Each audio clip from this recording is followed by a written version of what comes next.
सम्माननीय बंधुओं और सम्माननीय मातृशक्ति, मेरा स्वास्थ्य कल से ज्यादा ठीक नहीं है। मैं सोचता था कि आज का पूरा ही समय मैं प्रज्ञा भारती को दूं, लेकिन मैं उनसे पहले कह नहीं पाया। और कई जिज्ञासु ऐसे भी हैं जिनके बीच में मुझे भी कुछ कहना चाहिए। राजनीति में लोग कई बार ऐसा पूछा करते हैं, इनके बाद कौन, इनके बाद कौन। हमारे यहां धर्मशास्त्रों में और आचार्यों में, संतों में ऐसा कुछ शोध नहीं करनी पड़ती। ये कविता जो प्रज्ञा भारती ने अभी तुलसीदास जी की सुनाई, ये उन्होंने 10 वर्ष की आयु में लिखी थी। और मैं बहुत पहले कविताएं लिखता था, लेकिन हमारे शास्त्रों में लिखा है सर्वस्मात् जयम इच्छेत शिष्यात इच्छेत पराजयम। सबसे अपनी विजय की आकांक्षा रखनी चाहिए, अपने शिष्य से पराजित हो जाने में गुरु का गुरुत्व है। इसलिए मैं अब प्रायः कविताएं नहीं लिखता हूं, क्योंकि प्रज्ञा भारती की कविताएं वास्तव में हमारे हिंदी साहित्य में नीरज के गीत और महादेवी की पीड़ा, इन दोनों का समन्वय उसकी कविताओं में देखने को मिलता है।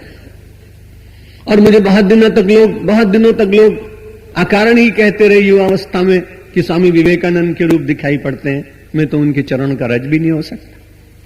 लेकिन जब समाज कई बार कहता है तो मैं भी सोचता था कि स्वामी विवेकानंद के किसी शिष्य ने स्वामी विवेकानंद का यश नहीं किया।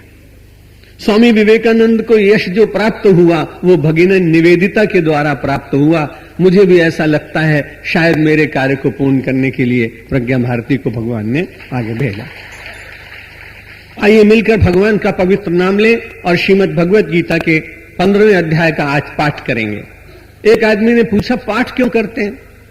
लंदन में शायद किसी ने पूछा था। मैंने कहा, बार बार पाठ पाठ पाठ करो तो उसमें से शब्द कौन सा निकलता है उलट कर?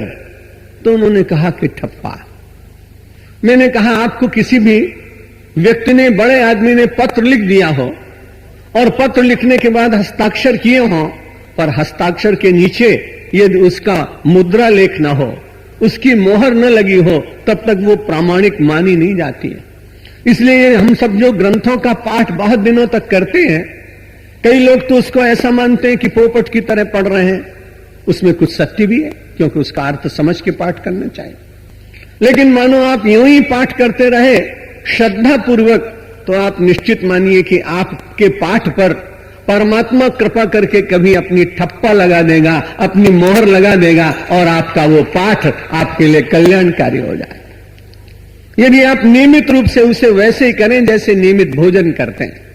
इसलिए आज पूरे गीता के 15वें श्लोक की व्याख्या में कर नहीं पाया तो उसका पाठ करें, लेकिन 10-20 मिनट कुछ थोड़ी सी चर्चा भी करते हैं। सर्वस्य चाहम हृदय सन्निविष्टो मत्तस्मृतिर ज्ञानम अपोहनम च वेदैश्च सर्वै रहमेव वेद्यो वेदांत कृद्वेद विदेव चाहम।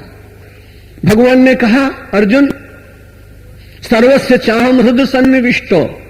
बड़े अच्छे लोग हैं दुनिया में, शास्त्रों में अपनी बात लोग ढूंढते हैं। हिंदी में हम सब लोग चाय को चाय कहते हैं और गुजराती में चाय को चाह कहते हैं। एक आदमी ने कहा कि मारे માટે तो भगवान ने आज्ञा आपी है कि तुम्हारे चाह पीवी જોઈએ। मैंने कहा, कहां? उन्होंने कहा 15वें अध्याय में लिखा सर्वस्य चाहम।